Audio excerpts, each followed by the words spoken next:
For as long as there has been monogamy, there has been infidelity. Today we're going to explore this concept of infidelity in a few different ways. First, we're going to talk about the biological reward mechanism for cheating. Second, we're going to look at the more practical and evolutionary perspective on cheating. Then I'll give you my thoughts on who's more likely to cheat, men or women. Finally, we'll discuss whether it's ever okay to cheat. Okay, let's get started. I don't know if you've ever been in love before, but falling in love releases a set of chemicals in our brain, mainly dopamine, oxytocin, and serotonin. These chemicals make us happy, excited. It's the same feeling of being in love. So when you meet someone new who you are attracted to, that reignites that feeling of being in love. Even though you've never cheated before, these chemicals encourage your natural human temptation. The only difference between a cheater and a non-cheater is whether you act on those temptations. So when your friends tell you that they have a crush on someone or they think they're in love with somebody, it is the influx of those chemicals that's causing them to feel that way. And understand that this infatuation will eventually fade away just like it did the first time around. A lot of people are not really aware of this reward mechanism, but it's quite powerful. It is the same reward mechanism when you are taking cocaine, meth, or alcohol. It can turn love into a drug. We even have people out there dating just for the initial stage of a relationship. We call them serial daters. Serial daters are people who love the thrill of the chase. They love the excitement of the initial stages of a relationship, that honeymoon phase. They crave that feeling of being in love. But the moment these feelings start to fade away, they move on to the next person. This is one of the most common reasons why people cheat. They seek out that honeymoon phase, that feeling of being desired, being in love. Maybe because they're not happy or they get bored in their current relationships. Another reason why people cheat could be explained from an evolutionary perspective. You see, the reason why we have all of this positive and pleasurable reinforcement surrounding sexual activities is because these are incentives for reproduction. Throughout evolution, humans, just like any other animals, we want our genes to survive. You as an individual will die at some point, but if you reproduce and have children, your genes will continue to survive. Whether you agree or not, we are hardwired to reproduce. For women, they're much more selective when it comes to reproduction because there are massive consequences. If you have children with a man who doesn't commit to you, then who's going to protect you? Who's going to provide for your children? On top of that, pregnancy is going to take a toll on your body and is going to reduce your desirability in the eyes of other men. Practically speaking, casual sex with a man is not a good idea. And this is the reason why women are driven by hypergamy. They have a very strong instinct to secure the commitment from the highest quality man they can possibly get. Because of the biological difference, women are more in demand, and therefore they're more likely to reproduce compared to men. Historically speaking, only half of men were lucky enough to reproduce. The rest simply did not make the cut. Again, it all boils down to the fact that women don't want to be with just any men. They want to be with the top tier men. So for most men, one way of overcoming this problem is to sleep with as many women as possible, because by doing this, you will increase your chance of passing on your genes. And since they can do this with essentially no consequences, it is no wonder that men are less selective in their choice of sexual partners. Those that are really picky are less likely to pass on their genes and more likely to be bred out of the gene pool due to natural selection. And I know that this is not the most upstanding, the most moral thing to do in today's society, but again, biology doesn't care about morality. It's all about passing on your genes. So you see, from an evolutionary perspective, men are non-monogamous.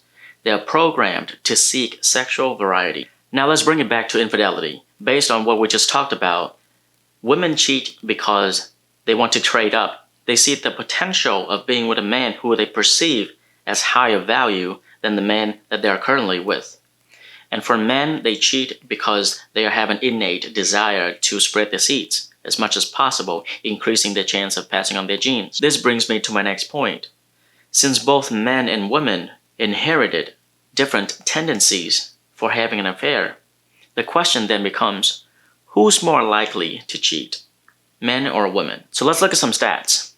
In 1997, a study showed that 34% of men reported cheating and 19% of women reported cheating. Today, the gap is much closer. Among young adults, it is 10% of men and 11% of women. I find this interesting because in 1997, men reported cheating a lot more, but today the number is quite even between men and women. Another study showed that 46% of monogamous relationships had at least one affair, and 24% of them reported staying together after infidelity. So about half of the time, people decided to give it another shot. Another study reported that there's a 25% chance of you being cheated on within your lifetime.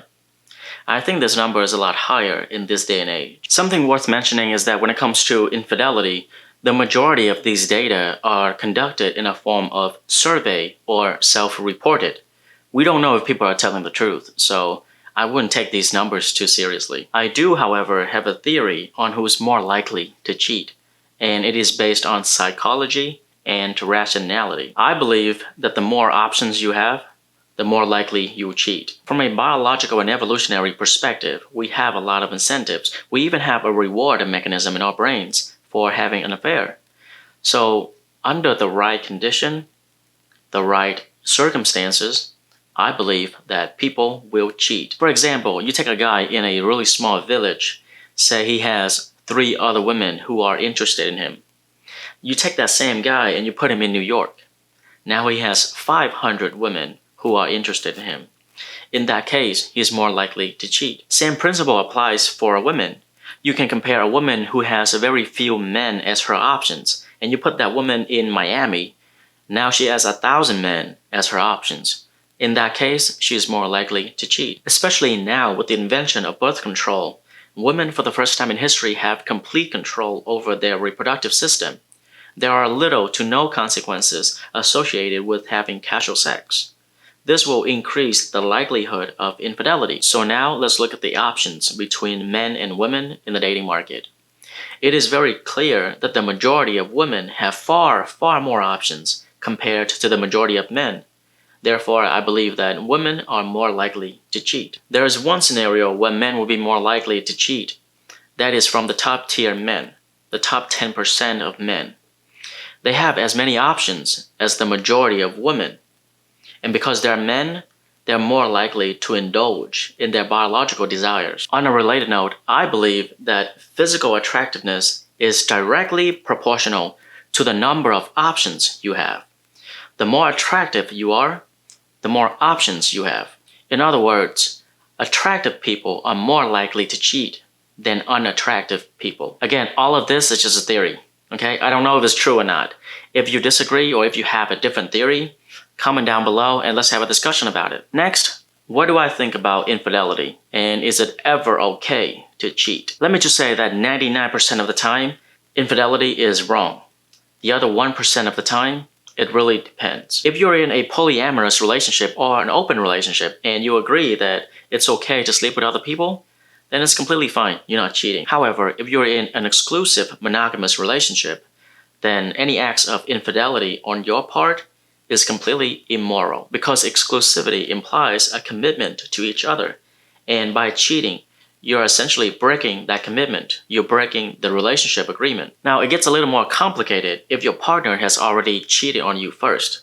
At that point, the relationship agreement is no longer valid, and you can do essentially 3 things. You can keep it to yourself and cheat to get even. You can talk to your partner and try to resolve the issue, or you can break up. The way I see it, we each have rights in the relationship. You have the right to expect honesty, just like I have the right to expect you to uphold the relationship agreement. However, we can lose these rights by our actions. For example, if I lie to you, I lose the right to expect honesty. If you cheat on me, you lose the right to expect loyalty. For the longest time, I've never thought that it would ever be okay to cheat. But for the past 2 to 3 years, as I learned and understand more about family court system in the United States and how it really discriminates against men, I'm starting to see some gray areas when it comes to infidelity. I'm talking about abusive, manipulative, sexless relationships where the women are in complete control. What happens when a woman makes a lot of promises before entering into a marriage, and then after securing the marriage, she doesn't follow up on those promises? What if she doesn't work, doesn't cook, doesn't clean the house, and she doesn't want to have sex with you? Even worse, what if she cheats on you? Now, she has the right to do all these things, but her decisions limit your ability to be happy in that marriage. Now, you can try to talk to her about this, or even go to couple therapy together and try to resolve the issue. But what if that doesn't work? What if she doesn't have the motivation to change? Well, you can get a divorce, and in most cases, this would be your best option. But sometimes it's not that simple. You see, in the United States, all it takes is a couple of lies from the woman, and the man might not be able to see his children again. Even if you don't have children, about 50% of your wealth will be gone in the divorce. And in some states, you still have to continue paying alimony to your ex-wife even long after the divorce. Because the woman knows that she got you hostage. It doesn't really matter what you do, she'll always come out on top. Therefore, she doesn't have any incentive to change. I personally know people in my life who has been through this, and it is heartbreaking. So is infidelity justified in this situation? I don't know. I try to put myself in this situation. It really sucks to be married to someone who has cheated on me, but at the same time, I can't really do anything about it because of the fear that I might lose everything I've worked so hard for. On the other hand, I don't think it's okay to cheat just because my partner did. Two wrongs don't make it right. So is an unfaithful partner worth sacrificing my integrity for? It is a really tough situation, and I honestly don't know what I would do. But I'm curious to know what you think. What would you do in this situation?